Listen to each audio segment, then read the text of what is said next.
If you're a fan of video games, you've probably played Sonic the Hedgehog. But if you played Sonic the Hedgehog, the other game with the same title for Sega's handheld system, well, it's not exactly like super obscure or anything, but it's definitely a game that doesn't command anywhere near the same iconic status as this one. Sonic the character was Sega's plan to take a huge bite into mainstream gaming relevancy, and of course, in order to do that, he needed to be everywhere. This was Sega's flagship franchise. Of course Sonic needed a debut game on their handheld, even though he already had one on his main console. The original Sonic the Hedgehog game built its identity on being the next-gen platformer, and while of course that game is interesting for how revolutionary it was to the platformer genre, the handheld Sonic on Game Gear is interesting for the fact that it needed to create a comparable experience on a system with like half the power. And that's why, even today, this game is still worth playing. The game had to be unique enough to stand on its own, without being a lesser imitation of the Genesis game, but it had to also deliver the identity and feeling of that game. Starting the game up gives you the same Sega chant, only more compressed, but still impressive that they worked it in. And this is where it really matters. The title screen has the same jingle, Sonic's wagging his finger. This is giving the right vibe. Then you hit start and there it is. Before you've even touched the controls, the game did exactly what it needed to do. Green Hill Zone, Act 1, cue the music. You see, what the game just did is douse you with a wave of warm familiarity. It just pushed your doubts away, as your mind immediately lights up in response to these audio and visuals and proclaims in excitement, yes, this is Sonic the Hedgehog! This is actually only one of a few times where the game directly lifts level concepts, names, and gimmicks from the 16-bit original. In fact, this is the only time where the level's background music is taken from that game. But this is a deliberate move. This game can do whatever it wants afterwards, but in order to stick the landing, it needed to get this opening moment right, and establish that this game is Sonic the Hedgehog. It picked the perfect time to directly borrow, and nailed it. And when you start playing, you even get that feeling in the gameplay department. Sonic's controls and physics feel like his 16-bit counterpart. Not exactly, but this character feels and acts like Sonic should. And just like the original opened with a fast-paced, breezy, fun ride through an open zone, the first level here does the same, albeit in a much more simplistic and linear way. They established the iconic first level name, the iconic music, and now the unique feel to the gameplay simplified. Slope physics are still a thing, rolling is still useful and rewarding, but there's no loops here and the level design is just a singular path. But this gameplay feels like Sonic at its core! Sure, this was a fun first level, but if the whole game was this simple and breezy, this kind of level design would get old fast. Without the size and complexity of a level from 16-bit Sonic, these levels would all just go by and then the game would be over. So this game changes things up consistently from now on, as soon as the next stage. Act 2 sees the player navigate a small maze-like cave inside of the hills rather than just run left to right. It's considerably slower and more confined, but not by too much. It doesn't feel forced, it's very natural, and the use of water is nice, both visually and as an added physical element for Sonic to interact with. On to the boss. You see, in this game, Sonic can't pick his rings back up when he gets hit, obviously to reduce the strain on the system. But even if he could, these boss fights don't give you any rings. It's usually not a big deal because of how common rings are, but this makes bosses way more dangerous, and why I'm guessing they made this fight literally consist of Robotnik flying in circles with no attacks or weapons. Next up is Bridge Zone, an original level that takes place over a river with hills sticking out connected by bridges. It's a pretty standard type of platforming level, with a lot less sloped ground around, and there's pits to avoid now, but it feels thematically very close to Green Hill Zone. And the first act doesn't feel too tense. It's still got an open and breezy pace. Then Act 2 does something almost unheard of for Sonic, even years later. It's an auto-scroller. I actually don't mind this as a one-off gimmick. It's a good blend of challenging and relaxing platforming, with the auto-scroll element not being too huge of a factor in the level's challenge. But then there's the boss, and unlike last time, it's not messing around. Learn the save spots and hide until you strike. I think they knew this was a huge step up from the last one because they put in a free life right before it.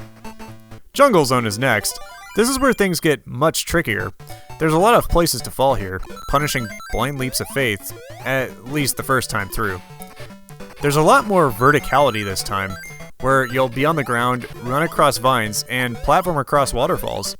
The platforming and jumping gets a lot heavier here, but it still manages to incorporate some obstacles for Sonic's iconic ball form to interact with. Act 2, on the other hand, is a straight-up vertical climb up one gigantic waterfall. This will test your platforming chops as you try not to fall. I like how drastically the feel of one level is from the next in this game, even within one zone.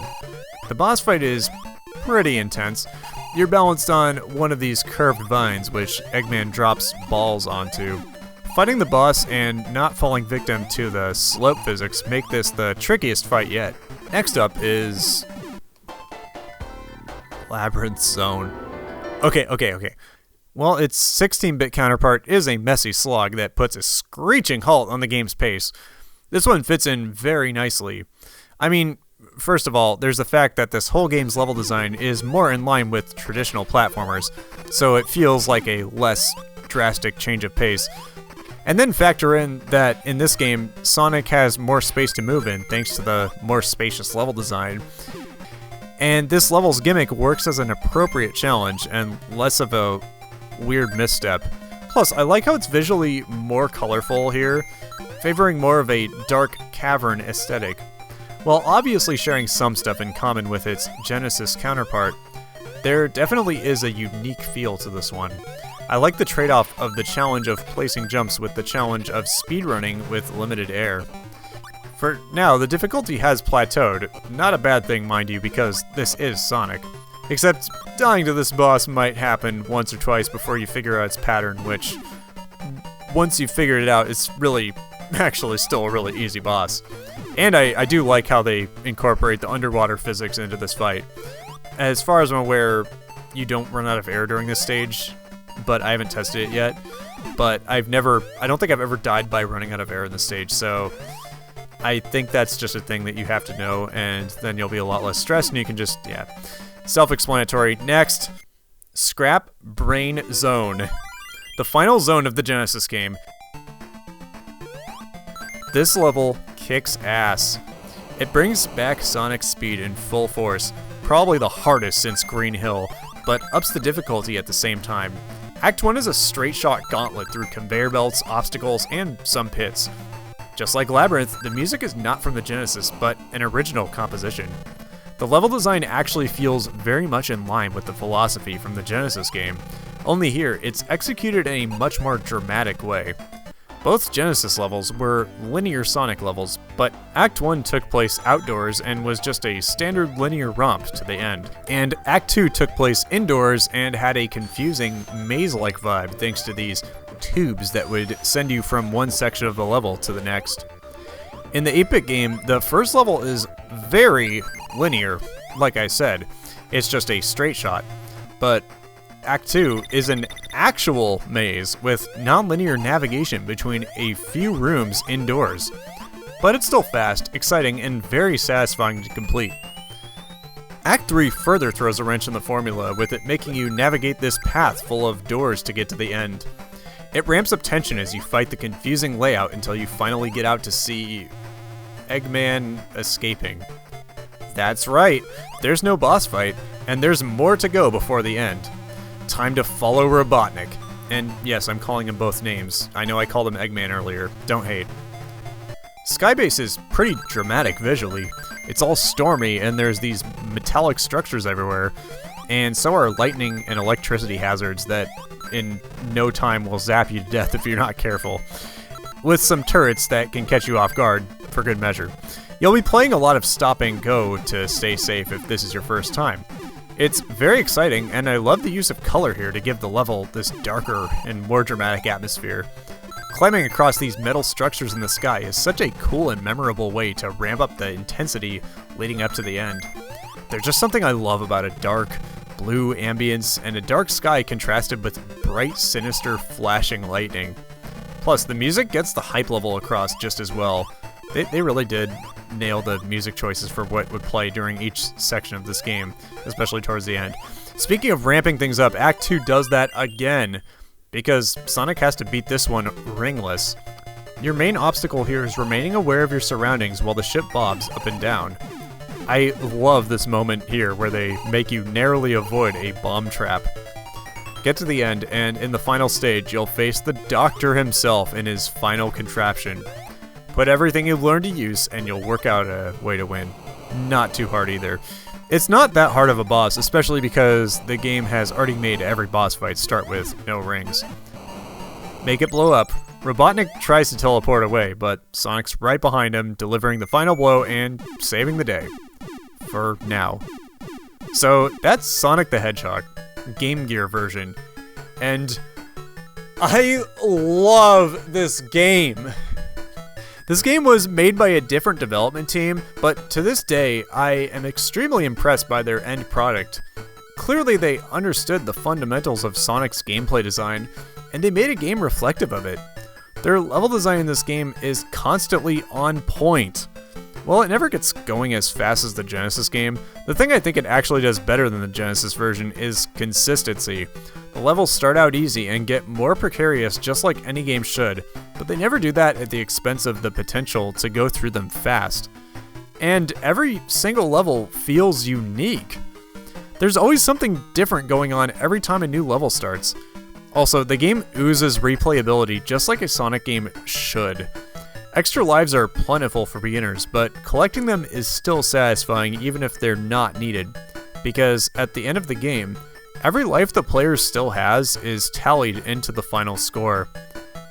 Oh yeah, and the bonus stages are a nice intermission too. I haven't even talked about them yet. Here, they're just for bonus rings, points, lives, and continues, so they feel way more chill than any special stage ever would. Chaos Emeralds are also in the game, but they're hidden inside the actual levels themselves. You're not supposed to go into special stages and absolutely question your life choices in trying them over and over again. I actually might like this game better than the actual Sonic 1. Sure, Sonic 1 is a good game and an important part of gaming history, but this is so much more of a cohesive, focused package. If you forget that it's a Sonic game, I dare say it's a near-perfect platformer. But it is a Sonic game, and damn it, it really feels like a Sonic game, and that's what's so cool about it. I'm sure there's people who grew up with this game on the original hardware that can attest to how good this game really is, and possibly many more who played its similar Master System counterpart. How did I first discover it, and when did I first play it on actual hardware then, and how do I have so much love and nostalgia for this antiquated gem of Sonic's past? Well, it's all because of my time in college. I touched on this with Pokemon Black and White, but after a certain point in high school, I didn't care about new video games or systems. I just happened to bring my old GameCube to college, because that was what I had on me. Naturally, if I was out in public and saw used GameCube games, I'd occasionally buy one. Sonic Adventure DX was one of them. It's a bad port of a good game, no doubt, but I didn't know that yet. I mean, it was still playable, and that's what counts. But there was one thing in that game that kept me coming back to it. You could unlock fully playable Game Gear games. And of course, this was one of them. I immediately fell in love with it, and I am certain I spent more time playing this than the actual game it came on. It was the perfect length to boot up after class before dinner, play it through, and be done with it before continuing on with my studies and responsibilities. I played it enough during that time that it even found its way into random stuff I filmed, like when I proudly managed to get myself infinitely bouncing in a bonus stage. So yeah, I have a lot of nostalgia for this game. Also, fun fact, all the original music in this game was done by none other than Yuzo Koshiro, the same composer who did the music for Revenge of Shinobi and the Streets of Rage games, among other soundtracks. And I think the way his music fits in perfectly with a Sonic game, especially alongside a couple pieces from the actual first Sonic game, is a testament to his incredible range as a composer. Anyways, hopefully I've shown a little more light on this often forgotten version of Sonic the Hedgehog. It definitely deserves more appreciation.